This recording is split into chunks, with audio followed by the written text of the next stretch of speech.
In today's video, I'm going to teach you how to create separate folder in Outlook for specific emails. If your inbox is overflowing, creating a dedicated folder and letting Outlook sort messages for you can make a huge difference.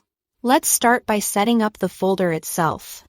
In the folder pane, look to the left side of your Outlook window. Right-click your email address or your inbox and choose New Folder on the desktop app, or Create New Folder if you are on the web version. A text box appears so you can name it. Pick something clear and specific, like Invoices or Client A, then press Enter. A clear name helps you instantly recognize what belongs there later. Next, move any existing messages into your new folder so everything is in one place. The easiest way is to drag and drop the emails from your inbox right into that folder.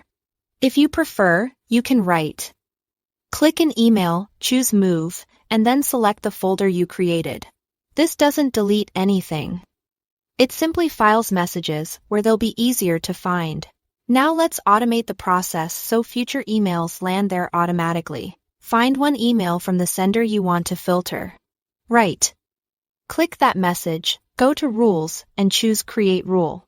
A dialog box will open with options. Select the condition that matches your goal, for example from sender, so Outlook knows which messages to look for. This tells Outlook to watch for future emails that come from that same address.